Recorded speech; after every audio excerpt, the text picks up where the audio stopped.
reason. I'm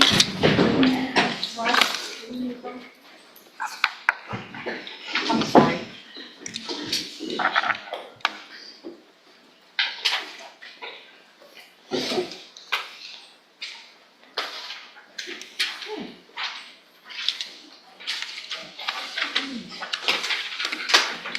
Good morning. Are you Kevin Damon Ross? Yes, ma'am. And will your client waive the formal reading of the indictment in each case?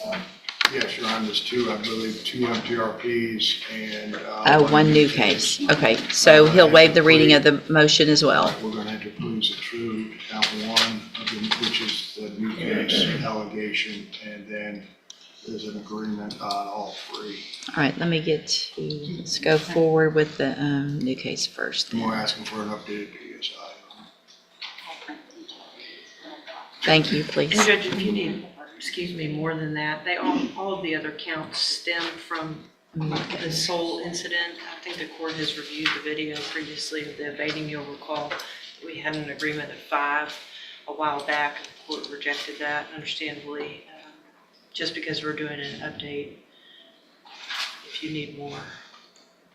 I don't remember the video. You have to tell me more, but It was a very high speed evade through multiple areas of the county with the DPS. okay. While on probation for evading. Yeah, I remember now.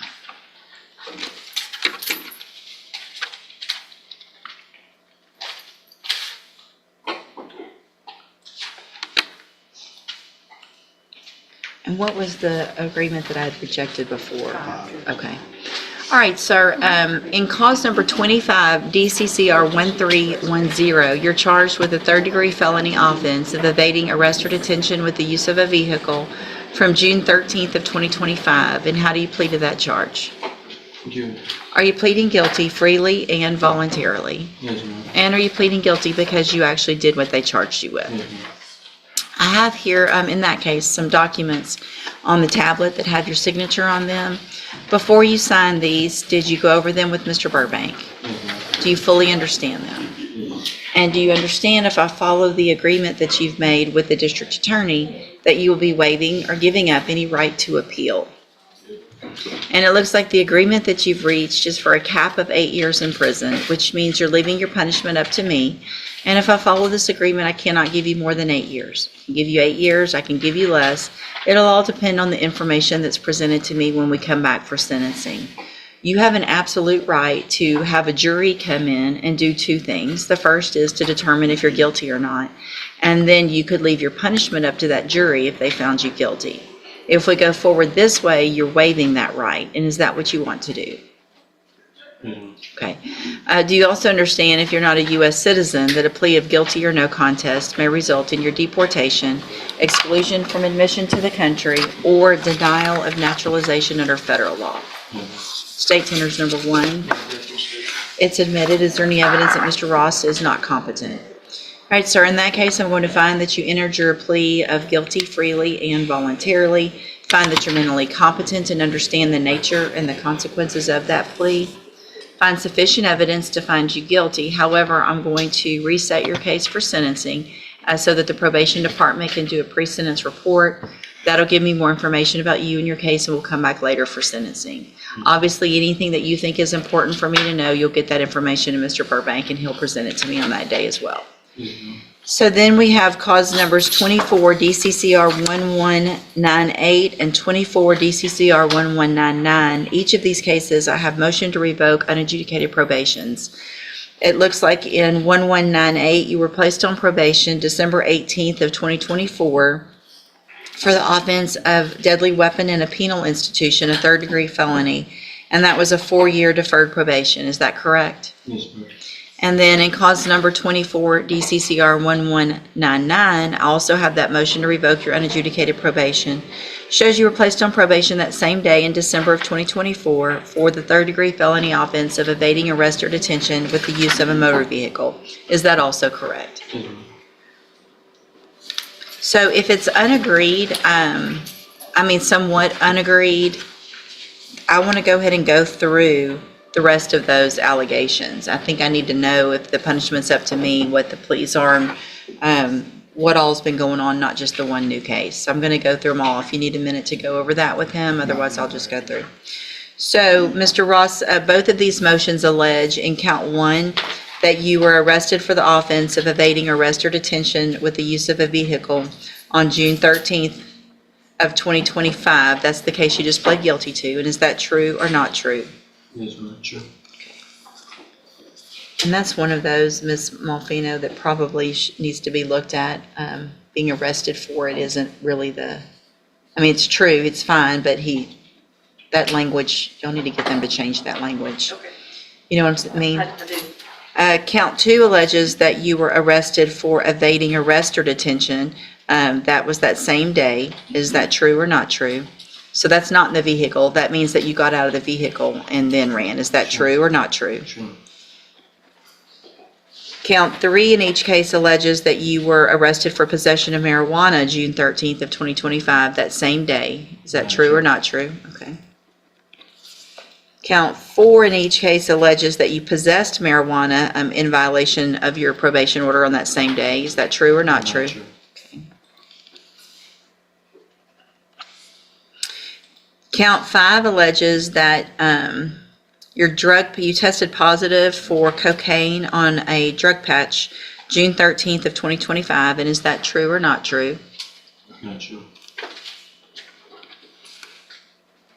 Count 6 alleges that you were at a location other than your residence at approximately 1:39 a.m. on June 13th of 2025. That's true? Yes, ma'am.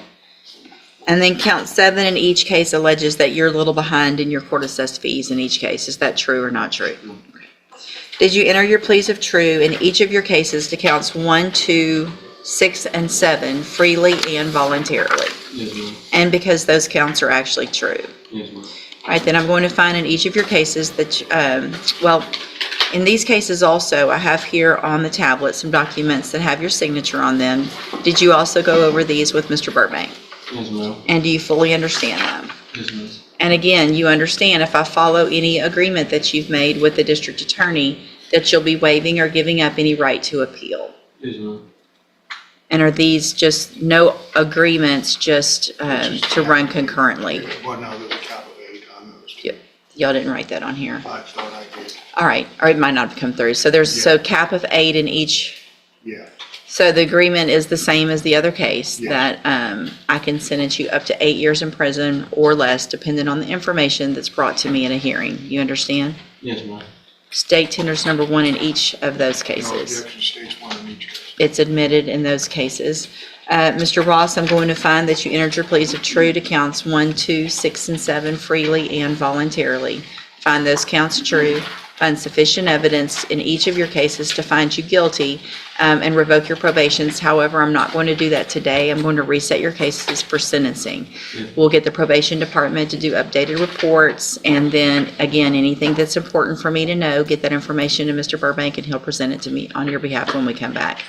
And if there's anything of those that you feel like proving up at that time, I think it's just mainly the drug patch and that possession of marijuana, but Okay, either I'll way. have the probation officer here, Judge, but would you like to hear from that trooper? He's been relocated. No, I think we're good with the others. So, Mr. Ross, I also, before you go back with the bailiff, I have in my hand jail incident reports. Yes, ma'am. So if you're going to come in here and ask me to do something other than 8 years in prison and give you some kind of... This is the moment where the judge makes it clear that sentencing isn't just about the original crimeites. It's also about behavior after being given a second chance. Kevin Ross is already facing a possible prison sentence, but now the court is looking at his actions while behind bars. The judge's message is simple. If someone refuses to follow basic rules in jail, why should the court trust them with more freedom, do you think? The judge is being too strict. Or is this exactly the accountability a repeat offender needs? circumstances good, it's not going to happen. The names you are calling these correctional officers, the rules that you're breaking, the gambling with the I mean, it's not allowed. If you can't follow the rules in jail, then what makes you think that I'm going to do anything nice for you? if you call people, With the last one, don't even, y'all talk to Mr. Burbank about it, okay? But the name calling, you know what I'm talking about, right? Okay. I don't care what they're doing their job, right? So they're going to work every day, they're going home, which is hopefully at some point what you would like to do in your life. Get a job, go home, be with your family. And if you had someone like you acting like that at your job, when you're just trying to do your job and enforce the rules, you're in jail. You got to follow the rules. You don't want to follow those rules? Then stop committing felonies. yes, All right, go back with the bailiff. We'll see you at sentencing. Can I be excused? Yes, sir. Okay.